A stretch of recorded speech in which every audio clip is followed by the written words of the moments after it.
మహమ్మారి మళ్లీ విజృంభిస్తోంది. దేశవ్యాప్తంగా రోజు రోజుకి కరోనా కేసులు పెరుగుతున్నాయి. వారం రోజుల్లో 1000 మార్కును కోవిడ్ కేసులు దాటాయి. తెలుగు రాష్ట్రాల్లో దాదాపు అన్ని ప్రధాన నగరాల్లో కేసులు నమోదు కావడంతో ప్రజలు భయాందోళనకు గురవుతున్నారు. విశాఖలో తొలి కరోనా నమోదు కావడం ఆందోళన కలిగిస్తోంది. తప్పనిసరిగా మాస్కులు వాడడం, శుభ్రత పాటించడంతో వ్యాధి బారిన పడకుండా ఉంటారని వైద్యులు చెబుతున్నారు. వృద్ధులు, చిన్నపిల్లలు అవసరం లేకుండా బయటకు రావద్దంటున్నారు డాక్టర్లు.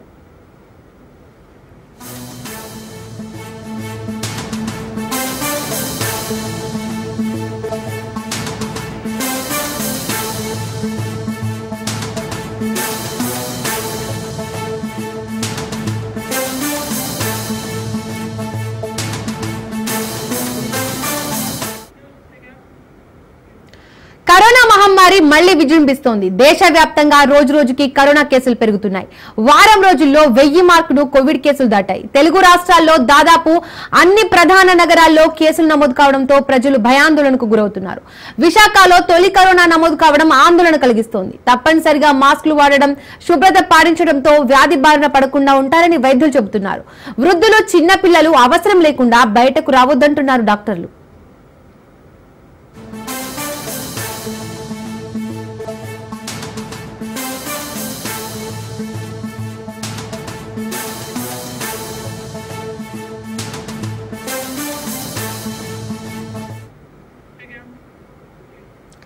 ఏపీలో కరోనా వైరస్ వ్యాప్తిపై మరింత సమాచారం మా ప్రతినిధి సూర్యప్రకాష్ అందిస్తారు.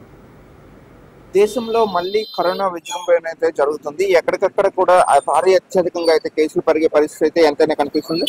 ఎక్కడికక్కడ ఈ యొక్క కరోనా కేసులు అత్యధికం కావడంతో అయితే దాదాపు అధికారులందరూ కూడా దీనిపైన అప్రమత్తం కావడం అయితే జరుగుతుంది. ముఖ్యంగా ప్రతి ఒక్కరు కూడా మాస్కులు, శానిటైజేషన్ చేసుకోవాల్సిన అవసరం ఎంతైనా ఉందన్న విషయాన్ని కూడా అధికారులు అయితే తెలియజేయడం జరుగుతుంది.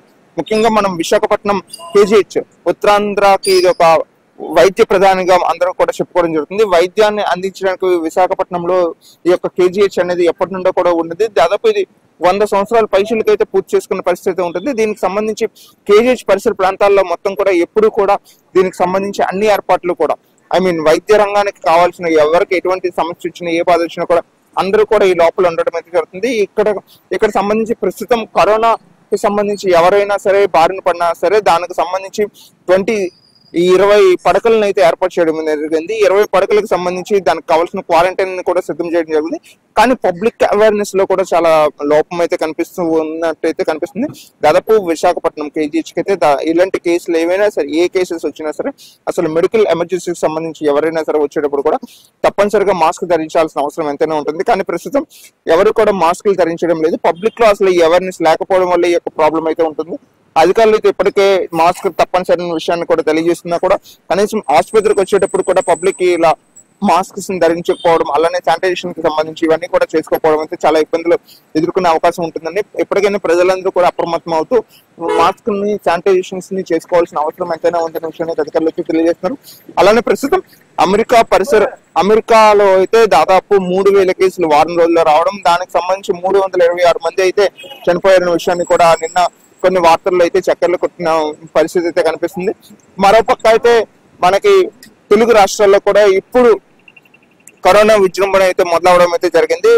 దాదాపు కోవిడ్ కి సంబంధించి అన్ని జిల్లాలని కూడా హైలైట్ ప్రకటించిన విషయం కూడా జరిగింది. వారం రోజుల క్రితంగా అయితే విశాఖపట్నం మద్దిలపాలెం పిఎం పిఠాపురం కాలనీలో అయితే దాదాపు ఒక కేసు నమోదు కావడం, ఆ కేసు నమోదు అయిన తర్వాత వాళ్ళ చుట్టుపక్కల ఉన్న వాళ్ళందరికీ కూడా ఈ యొక్క ర్యాపిడ్ టెస్టులు చేసిన తర్వాత మరొక ఇద్దరికి, అంటే దాదాపు 3కి కోవిడ్ ఉన్నదని నిర్ధారణ జరిగింది. ఒకే ప్రాంతంలో 3 ఉంది. అలా ఎంతమందికైనా చేస్తే ఈ యొక్క కోవిడ్ బారిన పడే వాళ్ళు అయితే ఎక్కువ మంది ఉంటారనే విషయంతో ప్రజలంతా అప్రమత్తం అవ్వాల్సిన అవసరం ఎంతైనా ఉందనే విషయం అయితే అధికారులు అయితే తెలియజేస్తున్నారు. కానీ అధికారులు తెలియజేసినా కూడా దాదాపు ఇక్కడ పబ్లిక్ లో వారి యొక్క మాస్క్ వాడకం కావచ్చు, శానిటైజేషన్ కి సంబంధించి దూరాన్ని ప్రకటించాల్సిన అవసరం ఎంతైనా ఉంది. ఎవరో 100కి 2-3 తప్ప మిగతా వాళ్ళు ఎవరు కూడా మాస్క్ ధరించిన పరిస్థితి నెలకొంటుంది.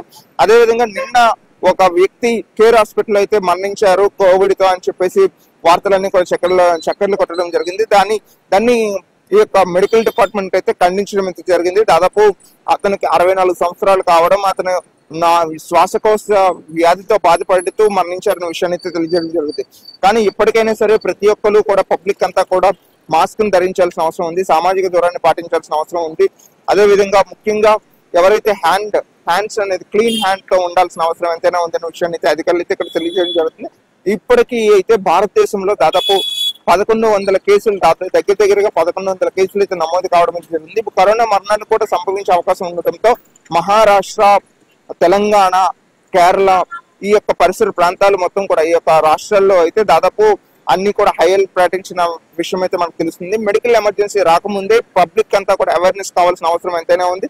ముఖ్యంగా ప్రతి ఒక్కరు మాస్కులు ధరించాల్సిన అవసరం ఎంతైనా ఉందనే విషయాన్ని అయితే అధికారులు అయితే తెలియజేయడం జరుగుతుంది. ప్రస్తుతం విశాఖపట్నంలో కూడా ఎక్కడికక్కడ కూడా ఈ యొక్క శానిటైజేషన్ కార్యక్రమాలు అయితే నిర్వహించాల్సిన అవసరం ఎంతైనా ఉంటుంది. కానీ ప్రస్తుతం ఇప్పుడు కేజీహెచ్ పరిసర ప్రాంతాల్లో కూడా ఇప్పుడు మనం ఎక్కడైనా చూస్తున్నాం శానిటైజేషన్ సంబంధించి కావచ్చు, అలానే ప్రతి ఒక్కరు మాస్కులు ధరించాల్సిన అవసరం కావచ్చు, ఇవన్నింటినీ కూడా పక్కదావ పట్టిస్తూ ఎవరు కూడా వాడటం అయితే జరగడం లేదు. దీనిపైన అధికారులు ఎప్పటికైనా చర్యలు తీసుకొని ఎవరైతే ఇలా కొంచెం దీనిపైన అవగాహన లేకుండా ఉన్నారు వాళ్ళని అవగాహన కల్పిస్తూ ముఖ్యంగా శానిటైజేషన్ ఈ హాస్పిటల్లో రెగ్యులర్ గా వచ్చే పేషెంట్స్ కి సంబంధించి కూడా శానిటైజేషన్ అనేది చాలా అవసరం. దానికి సంబంధించి శానిటైజేషన్ కూడా చేయాల్సిన అవసరం ఎంతైనా ఉందనే విషయాన్ని కూడా పబ్లిక్ అయితే కోరుకోవడం జరుగుతుంది. ముఖ్యంగా ప్రతి ఒక్కరు కూడా మాస్క్ ధరించి అలానే చేతులు, ముక్కులు పైన నోట్లు పెట్టుకోవడం అలాంటివన్నీ మానాల్సిన అవసరం ఎంతైనా ఉంటుంది. బయట నుంచి వచ్చినా వెళ్ళినా కూడా తప్పనిసరిగా ప్రతి ఒక్కరు కూడా చేతులు కడుక్కోవాల్సిన అవసరం ఎంతైనా ఉంటుందని, చిన్నపిల్లలు, పెద్దలు ఉంటే దాదాపు బయటకు రాకుండా జాగ్రత్తలు వహించాల్సిన అవసరం ఎంతైనా ఉంటుందని అధికారులు అయితే మనకు తెలియజేస్తున్నారు. ఎక్కడికక్కడ దీనిపైన తగు జాగ్రత్తలు తీసుకోవాల్సిన అవసరం ఎంతైనా ఉందని, దానికి సంబంధించి జిల్లా అధికారులు అంతా కూడాను అప్రమత్తం అవుతూ ఎప్పటికప్పుడు వాళ్ళు తీసుకున్న చర్యల పైన అయితే ఎక్కడికక్కడ వాళ్ళంతా కూడా అన్ని జాగ్రత్తలు తీసుకునే ప్రయత్నం అయితే చేస్తున్నారు. అదే విధంగా ప్రజలు కూడా సహకరించాల్సిన అవసరం ఎంతైనా ఉందనే విషయాన్ని అయితే పబ్లిక్ అయితే అధికారులు అయితే తెలియజేస్తున్నారు. పబ్లిక్ కూడా వాళ్ళకి సహకరించాలని అయితే కోరుకోవడం జరుగుతుంది. జిల్లా యంత్రాంగం మొత్తం అధికారం పైన అయితే యుద్ధం చేయడానికి సిద్ధంగా ఉన్నామని అయితే నిన్న మెడికల్ డిపార్ట్మెంట్ వాళ్ళు కూడా మనకు తెలియజేయడం జరుగుతుంది. ప్రస్తుతం ఈ యొక్క దీనికి సంబంధించి ఎవరు కూడా భయపడాల్సిన అవసరం లేదు. దాదాపు చిన్న జలుబు, దగ్గు వచ్చినా కూడా ఈ యొక్క కరోనా వైరస్ ఎఫెక్ట్ అయితే ఉంటుంది. కానీ దీన్ని అజాగ్రత్త చేస్తే తప్పనిసరిగా 10 మందికి వ్యాపించే అవకాశం ఉంటుంది. ఎవరైతే వృద్ధులు, చిన్నపిల్లలు ఉంటారో వాళ్ళకి ఇది సోకిందంటే చాలా ప్రమాదంగా ఉంటుందని, దానికి సంబంధించి అందరూ జాగ్రత్త తెలుసుకోవాల్సిన అవసరం ఎంతైనా ఉందన్న విషయాన్ని అయితే మనకు తెలియజేస్తున్నారు. ఇక్కడ పరిస్థితి అనుకూలంగా ఎవరైనా వారి యొక్క సామాజిక బాధ్యత పాటించి ప్రతి ఒక్కరు కూడా తగు జాగ్రత్తలు తీసుకుంటే కరోనా వ్యాప్తి లేకుండా మనిషి ప్రాణంగా కాపాడుకోవాల్సిన అవసరం ఎంతైనా ఉంటుందన్న విషయాన్ని అయితే మనకు తెలియజేయడం జరుగుతుంది.